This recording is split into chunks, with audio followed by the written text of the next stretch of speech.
Just when you thought the Twitterverse couldn't get any crazier, right? I found this yet again on Twitter. Yesterday was Rashad Mendenhall. Today it's Chase Claypool.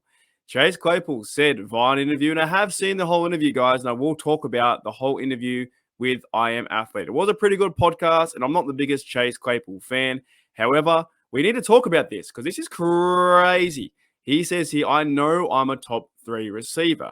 And I will break this down and I will go into this, right? So Chase Claypool has a bit of confidence about himself. He said he was a dog in the interview, and he says he knows that he's a top three receiver. So I will bring this image up throughout the whole process and talk about Chase Claypool, what is happening with the Steelers, what is happening with him on TikTok.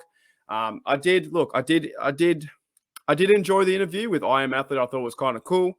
He was talking with some of the fellas there, and he went into, they asked about TikTok, they asked about mental health, and I think the passing of his sister, so that is horrible, right? Those kind of things. Talked about his career with the Steelers and his breakout season with the 11-0 run, and then talked about how his rookie season and then the second year slump where he got 2 touchdowns and like 50 odd receptions, right? That's not really my overall problem. Like I guess that's he's been in the NFL 2 years, but I just don't think overall that he is a top three candidate, maybe even top five. So near the end of the interview, Chase Claypool said, "I think I am top three, top five, receiver in this league, and that he's better than everyone else." Now, I do like the moxie, I do like the confidence. I think you need to be confident in yourself, confident in your ability, confident in your being, but he did, I guess, throw shade under the bus to everyone else, saying that he was the best and he was better than all the other athletes, and that in fact he was top three and top five. But let's backtrack a little bit. So at the start of the interview, you start talking about TikTok. I've got a big problem with overall. I've got a massive problem. I can't stand TikTok. Right now, this is a guy that I'm bagging at social media, and I'm on social media right now. This is YouTube. Here I am. Hello, my name's Mark. I'm from Steeler Nation Australia. I'm on social media. I get that. Okay. I get that. That is a bit of an oxymoron that I'm saying this guy's chasing, what is it, clout that people say these days, or whatever that is, or chasing fame. Whereas I'm trying to do similar. I'm trying to build my brand, talking about the NFL and talking about the Steelers. So that, I guess, is a bit of an oxymoron. However, what it does happen, though, is to me, as a football player playing the game, I think it's a very big distraction. And I'm not a big overall fan of TikTok. I can't stand TikTok. I think TikTok is one of the worst apps out there. I don't mind Instagram too much. You take photos of your lunch, of your family. You show them what's going on. Take photos of like the scenery. When Instagram is used for the right purposes, I think it's great. I think Facebook can be good as well when that's used for the right purposes too. But what I have a problem with TikTok is I think there's too much. There's a lot of, honestly, there's a lot of sexuality in it, and it's really creepy. It's really terrible that these young people are almost pushed to a certain wall. Be like, hey, to be famous, to do this, you got to go out and dance. You got to go out and do all these things on TikTok and chase that fandom through that way. I just don't overall. It doesn't sit well with me. I tried using the app once. I couldn't stand it. I was on the app for about 8 minutes. I didn't like the fact there was no original thought, no creativity. Everybody was just following someone else and doing the exact same thing that another person did. What I'm saying? I just overall didn't like it. So, and the fact is too, Chase Claypool then brought up how he used TikTok was his main source of income and his main, his basically his brand. His brand was TikTok, and as he built TikTok, he then got labels from Nike and these kind of places and organizations to go and give him big money, right?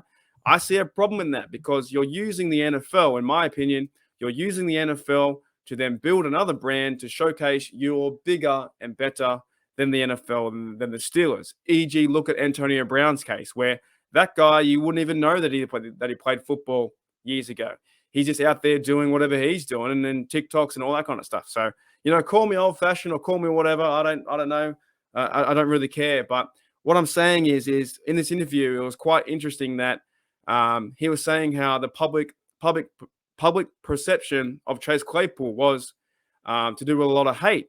But I kind of see that because last year, how many TikToks and how many things did you do, and you're going out losing the game? And if you look back to the football ability, And coming back to him being top three or top five, there was nowhere near in God's green earth that he was top three or top five last year. He maybe wouldn't have even been top three on the Steelers roster last year.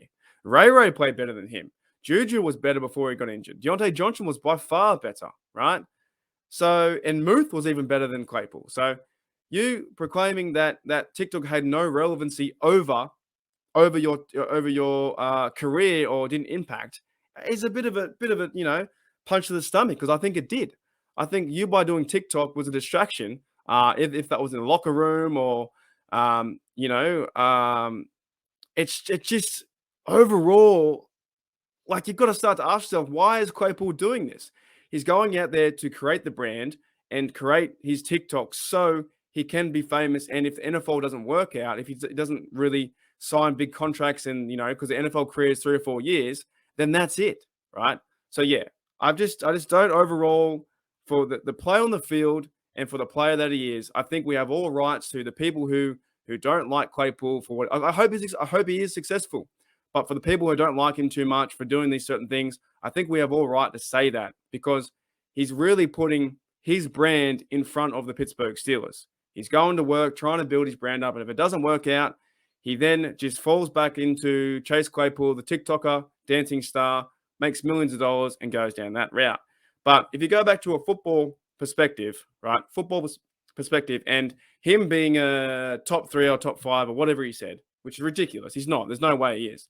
I went on to, the first article I saw when I typed in receivers from PFF, and I know PFF gets a bad name, which I gave them a bit of a shout out with a Mike Tomlin. But I agree with this list and a lot of guys, right? And I'm going to start here. Terry McLaurin from the Washington Commanders is by far a much better receiver than Claypool, right? You go down the list, they got number 13, T. Higgins from the Cincinnati Bengals, by far a better receiver than Chase Claypool. CeeDee Lamb's up there. Another few other names I want to roll out there. DJ Metcalf, much bigger and stronger. AJ Brown for the Philadelphia Eagles, much better player. Deebo Samuel, like, he is one of the most hard-hitting receivers I've seen out there. Reminds me of like Hines Ward, goes out there, runs through the middle when he's getting the running back. Like, that's already 4 or 5 players I've named that are much better. Mike Evans for Tampa Bay is a integral part for the Buccaneers football team. Justin Jefferson with the Minnesota Vikings is their guy. Their guy. You think Claypool's better than Justin Jefferson? Or Claypool thinks he does. Jamar Chase is an outstanding receiver for the Bengals, right? I'm going Tyreek Hill, Stephon Diggs, DeAndre Hopkins for the Cardinals, Cooper Kupp, Devontae Adams, right? So all these guys are much better in top 3, top 5 receivers in the NFL. And Claypool did say, well, I do appreciate the confidence, but at the same time, it's very funny how he goes around with things, because he was saying, well, I limited TikTok a little bit. I just got to show the play on the field. And I know I speak for a lot of Steel fans, and yes, I will get hate on one side, and on the other side, I'll probably get positive and love. But I don't care. I don't care. I'm just saying what it is. And I'm saying that Claypool, all I want to see is just you go out there and hit someone. I want to see you catch the football as you're going in the air. I want to see you not do first down points, right? I don't want to see you argue with Trey Turner. I don't want to see in camp you argue with Minka Fitzpatrick and get into a fight. You know what I'm saying? Yes, you're younger, but you've come into this league out of the gate, 11 touchdowns, great rookie year, terrible second year, and now the third year you think you're the bee's knees. I don't get it. I wish you all luck as a Steeler, but I am team first. So I want to see team mentality football, right? I don't want to see someone sulking or having excuses or being distracted in the locker room if we're losing. Like, where's the passion? Where's the passion to wear the black and gold? That's what I'm trying to say. So overall, I don't think that Claypool is a top 3 receiver that he says.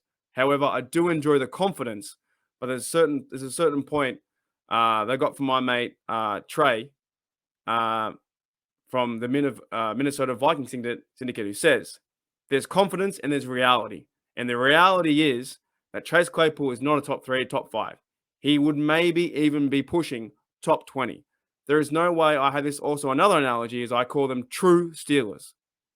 In my opinion, Chase Claypool is not a true Steeler.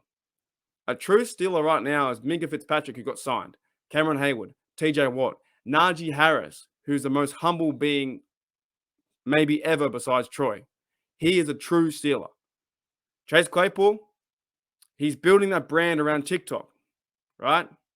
And you're building that brand image. Sure, go and get your money. Go and get your money. Okay? If that's what you want, money and fame. I get it. However, I do think you can play this NFL game a bit differently. And a lot of NFL players out there can play with integrity, passion for their team, and go 100% and build their brand along the way by getting first downs, touchdowns, and not doing TikTok dances. That's what I'm trying to say. All right. That was fun. I'll see you later. Here we go, Steelers. Here we